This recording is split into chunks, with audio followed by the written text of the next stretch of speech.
So, I played Kirby Star Allies. It was a basic Kirby game. Totally couldn't have called that. Kirby fanboys were so right.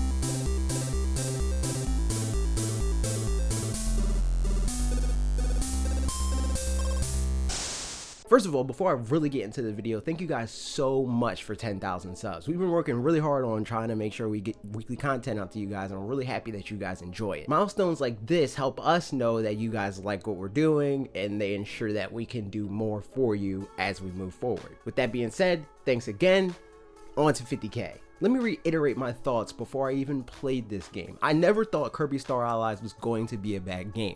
I never intended to give the impression that I thought Kirby Star Allies was going to be a bad game. My problem with the game is that it's entirely too safe for a franchise as old and as beloved as Kirby is. Also, I'm aware that Logan's Yoshi video from this week is similar to this in premise. It's going to be different. Plus, I wanted to be sure to close out this whole saga of Kirby Star Allies before and after playing. Kirby Star Allies is selling great. It's currently at the top of the Japanese software charts. It's the best-selling Kirby game in UK history. I can only imagine what success it's having in the US right now. We won't know until MPD for March is released, but nonetheless, I'm happy about that because I like the character, and successes for Nintendo's first party is always good to see. Despite this, I hope Nintendo uses this as a sign that Kirby is a character that demands a level of success that they're not fully taking advantage of. Not that they can continue to make games in the same vein and profit off of them like they have been for the last 25 years. Zelda games, for instance, were selling great leading up to Breath of the Wild. They still strived for more. Kirby could follow a similar framework. Just because Star Allies is doing good doesn't mean that you should just say, oh, well, let's make another Star Allies. Do better. My experience with Star Allies was a frustrating one, to say the least. I found myself wishing I enjoyed more about it that wasn't just attention to detail on a visual level. I love things like Kirby's ice skating, because, come on, it's and adorable. I also like jumping on the heads of your friends, even if it's oftentimes more frustrating to actually do than need be. I like the usual Kirby with mask and snorkel underwater thing. I like kissing my friends to heal them. It's just like real life. There's an obvious trend here. None of the things that I found the least bit interesting had anything to do with the gameplay. Again, that doesn't necessarily mean I think the game is bad. At best, it lacks ambition, but is an okay palate cleanser for literally any other game. At worst, it's a poorly spent $60. I definitely recommend it, but for half of its current price. Maybe $40 if you're desperate for something new to play. There's no excuse for that. None. That didn't stop people from trying to excuse it though. Something I'm learning as we grow this community, and as a result rank decently in search as well as in suggested videos, we attract a bunch of super fans of whatever franchise we're talking about. Fanboys! Obviously, those fans love Kirby for what it is, but simultaneously have absolutely no faith in the computer engineers, level designers, and game directors that have made these games what they are to change it enough to be interesting for people that aren't as complacent, as well as those diehard fans, and still maintain what is great about the game. These diehard fans presented a few counter arguments to my last Kirby video. The go-to counters were all either completely unrelated to what I was saying, wishful thinking, or unsubstantiated. Let's go deeper. The first complaint was about the game not being out yet, which from my perspective has zero merit. My criticisms of the game had everything to do with the game being marketed to me. If Kirby Star Allies was going to be that different from what I've seen leading up to its release, they did a terrible job marketing it. It's the job of the marketing to detail the scope of a game, which was my complaint. Quality notwithstanding, I'd understand this complaint if I said, Kirby Star Allies controls like garbage, World 2 has terrible level design, the new copy abilities suck. All of that would have been ridiculous to say before playing the game. Saying, I wish the game was more ambitious, is a desire you can reasonably have after consuming the available advertising for a game. The biggest complaint by far was that Kirby is meant to be easy. It's a kid's game, they say. This defense, I feel, is the weakest of the bunch. I find myself saying a lot of the time, as someone who talks about Nintendo every week, every Thursday at 4 p.m. Eastern time. Subscribe. I know you didn't. Don't worry, I'm a reasonable, patient man. I'll wait. Did you do it? Okay.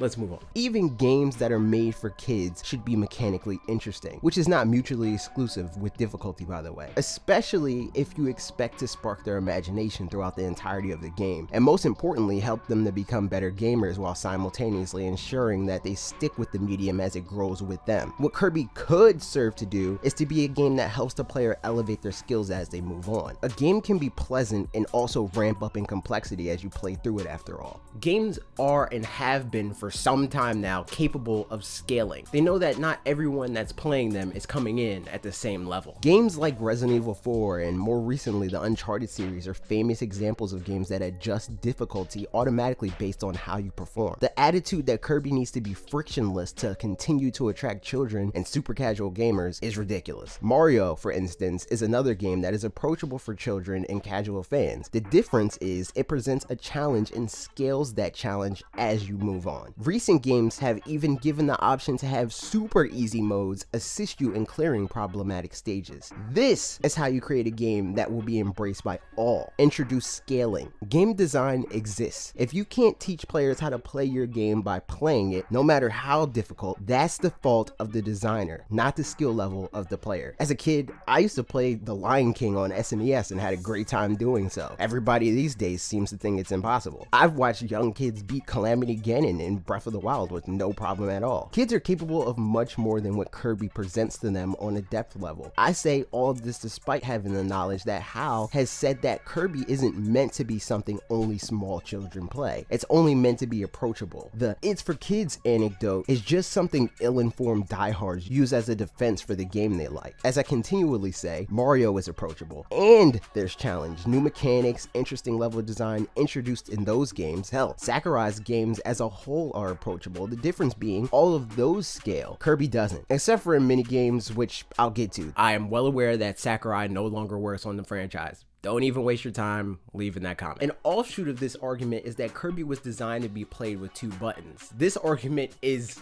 very flawed. Kirby was originally designed to play on a 144p screen. This logic would mean Kirby playing in 1080p is blasphemous. Mario was originally a Donkey Kong character. Grand Theft Auto used to be a top-down 2D game. Things change. It's the job of a tech and entertainment company to push forward. The reasons they don't change Kirby now is that fans are complacent, not because it's against their values. They're like animals in captivity. Why work for your meal when it's brought to you with little to no effort on your part? The same fans that likely scoff at a Call of Duty game for being unchanged, but in the same breath praise a game like Kirby Star Allies, baffle my mind.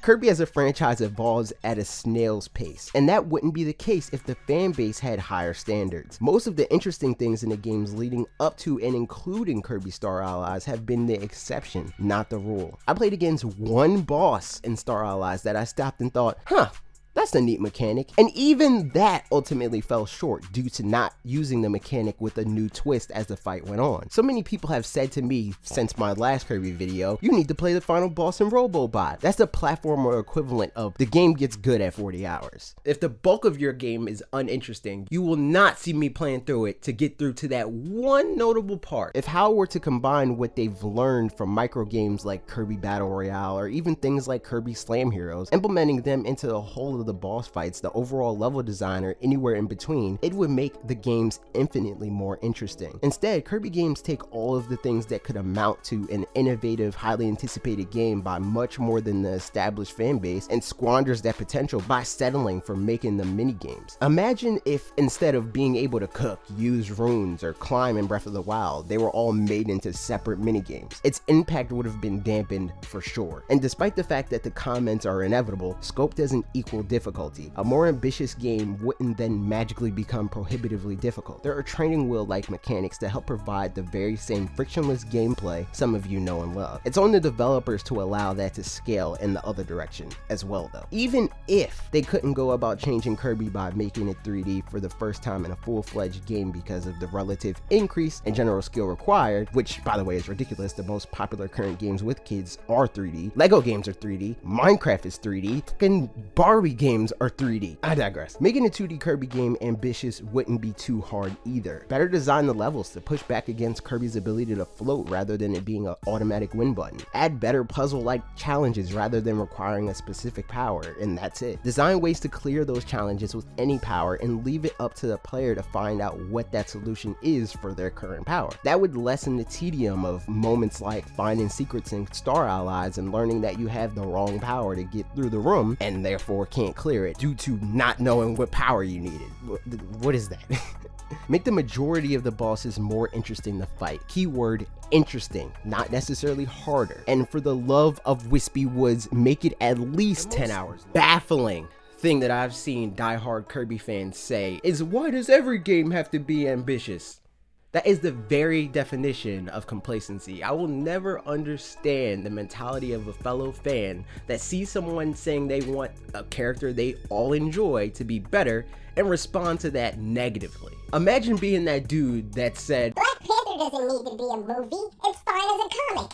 That is how I see people that respond negatively to me saying that I want Kirby games to be more ambitious. If you're not working to improve, your work is ultimately meaningless. You're as good as your last at bat and all of that. And Kirby Star Allies, just as expected, was ultimately a downer in comparison to any other big Nintendo IP release on Switch. That didn't have to be the case. Beyond that, if every Nintendo game needs to be priced the same, they should be developed with the same amount of care. There's plenty of simple games on other platforms that I'm completely fine with. Those games are made by much smaller companies starring relatively unknown characters for a much more reasonable price. There's no reason a game that can be cleared in less than 6 hours with low levels of skill should be $60. The only reason Kirby gets away with it is the power it wields as a franchise that people have loved for more than 25 years. I think they should be using that power to make a game worth recommending for that money. Keep in mind, I'm not saying that length is a universal metric for worth either. There just needs to be something there to justify the price. There have been $60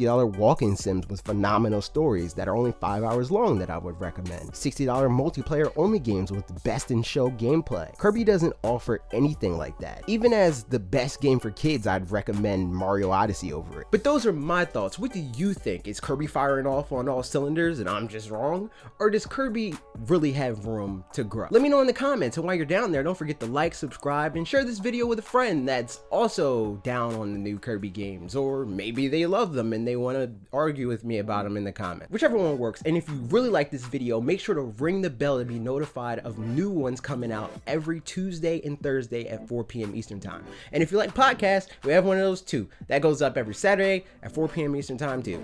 All right, that's it for me. See you next week.